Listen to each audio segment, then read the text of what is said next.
The cult of Nairo. 300 years after the exodus of the gods, the Fane of Nairo in Evershal made an announcement that animated people across Ios. Nairo had returned, they claimed, and brought with him glad tidings. Evershal became the center of joyous pilgrimages and offerings as citizens from every corner of Ios came and traveled there, hoping to catch a glimpse of their god and hear his word.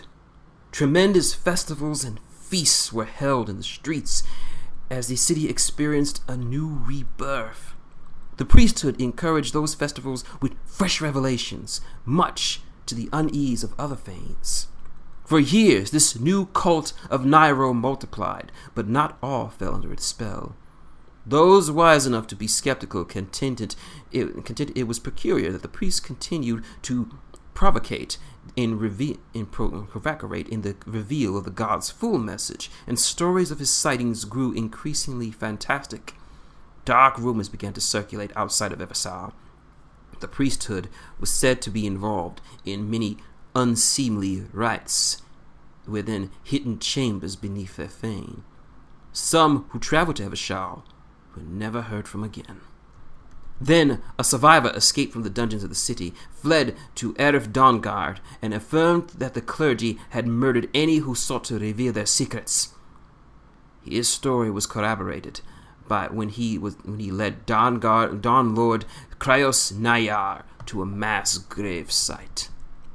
We still do not understand what led to the corruption of these once holy men. Perhaps it was nothing more than an attempt to regain influence lost after Evershal was abandoned. It is possible that the instigators initially believed that they were acting on the interests of their people by restoring hope. Clearly, that these priests fell to darker whispers of their souls.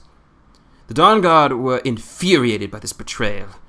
Nairo had long been their patron and god, and their affiliation with this priesthood had been close for millennia. In their eyes, these acts disgraced the order, and therefore justice fell to them. The entire Dawn Guard assembled to march towards its fortress and descended to Evershal. Bound, dragged from their fane, and shamed into confession in view of those shocked followers, these priests admitted to a long litany of blasphemies. Dawn Lord Kryos Nayar executed the leaders with his own blade and left his soldiers to deal with the rest. The cult evaporated and the survivors fled, leaving Evershal abandoned once more. Evershal has since been avoided. Rumors persist that the unhallowed veins have been haunted and cursed. There is even evidence to suggest that some members of the priesthood avoided execution and transformed themselves into Edrics, unholy creatures that feed upon life to evade death. After this incident, the Dawn Guard divorced itself from any connection to Nairo. A strong undercurrent of respect for the god lingers amongst pious members of the order, but they would prefer to keep these sentiments private. The brutal lesson inflicted upon these corrupt fanes served as a warning to forestall any other attempts to exploit the absence of the gods. The influence of the remaining 6 fanes was reduced, and the spiritual belief of Ios never recovered. Soon this faith was to receive an even more grievous injury. The Rivening. Fear of something terrible that might happen to the divine court was confirmed 700 years after the exodus of the gods. Across Ios, priests suddenly fled the great fane, screaming and ranting. Thus began the Rivening, a calamity with as profound an impact on our people as the cataclysm itself. The most detailed, if confused, accounts of this period were witnessed by the heart of Saya. It was as if a wave of insanity consumed the minds of every priest. One high priest walked into the consulate court and calmly slit the throat of the House Shanaso consul before being subdued. Several priests steeped themselves in oil, lit themselves on fire, and ran screaming down the streets. Others fell into murderous frenzies, stalking the streets for victims even as they wept and prayed. Most survivors were convinced they were witnessing the final end of our civilization. Had this madness had been isolated to Saya, it would have been terrible enough, but similar incidents occurred throughout all of Ios. Isra is said to have suffered even worse in the capital, as several of its priests tore out their own eyes in the open market and prompted frantic riots and subsequent acts of arson and looting. A large portion of western Isra was consumed in flames and had to be rebuilt. From this point forward, the fane of Islaya in the city was shunned as a cursed place. Iras suffered the least, although this city was not unscathed. The priests of the fane of Skyra suffered a considerable milder variation of the dementia overtaking their brethren in other fanes. Many wandered the streets, dazedly spouting gibberish, but they were less inclined to violence. These priests recollected their wits relatively swiftly, suffering only a few hours of raving confusion, where many other priests of other fanes never recovered. The most chilling example of the madness beset Shiros, the city of Osiris.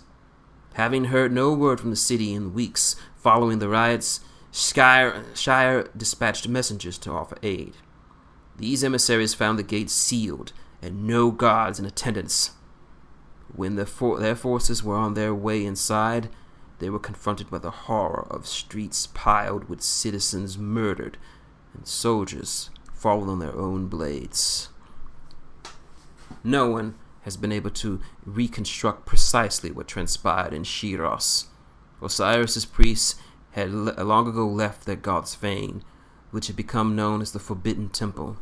For centuries, they had maintained residence at the city's central garrison, where they assumed leadership. Such service to both the military and the god had long been an accepted tradition for the priests of the sovereign of conflict. Some have even suggested that the riveting madness was contagious in Shiros. One small comfort was that the death toll might have been far larger had thousands of citizens had not left before the massacre. Still, the city became another proof of the slow doom of our people, and it was never again inhabited. Some stricken priests recovered from their madness thanks to the ministrations of Skyra's energy. Asked what had happened, they haughtily described an abrupt and severe mental shock, followed by a complete sense of isolation from the gods. Subsequently, all Iosan priests, except those belonging to the fane of Skyra, found they could no longer channel the divine through prayers. It was this that gave rise to the term riveting, to describe the violent severance of the connection between the gods and their clergy. Afterward, many deduced that perhaps most of the gods were lost, even destroyed. Those priests sane enough to reach this conclusion fell into despair, and many took their own lives. Such news was impossible to silence, although some attempts were made to keep the scope of the riveting a secret. Word spread more quickly than expected and prompted panic and chaos.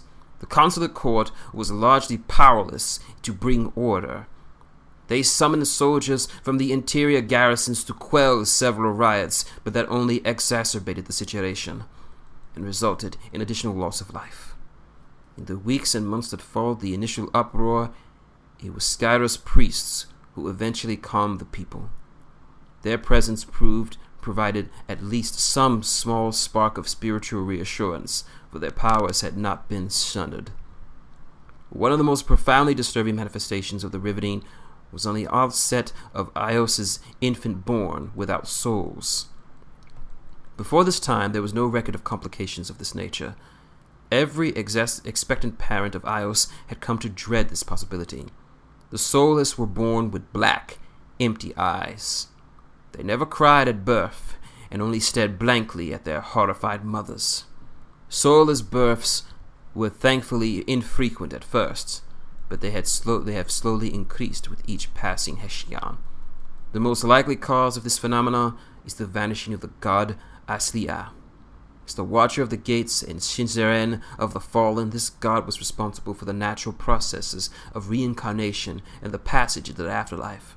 With her gone, it may be that the souls slated for reincarnation are incapable of returning from the veil to Kain. If this was the case, soulless represented empty vessels forever awaiting the arrival of missing pieces of themselves. Without the bulwark of the Fane of Skyra, Ios may have collapsed into anarchy and self-destruction during the dark decades to come. Even with their aid, this has been a time of grief and sorrow as the people have came to grips with the likelihood that most of the gods have been destroyed. We had shattered our empire and borne the deaths of untold millions to bring the gods to Cain, and now they were gone. Collectively, the divine court had been referred to as the Vanished. The Fanes continue to honor all the gods in their seasonal ceremonies, but for many citizens, such efforts reinforce their sense of loss. Ios began to shift from the worship of 8 gods to on the one they dared hoped to endure.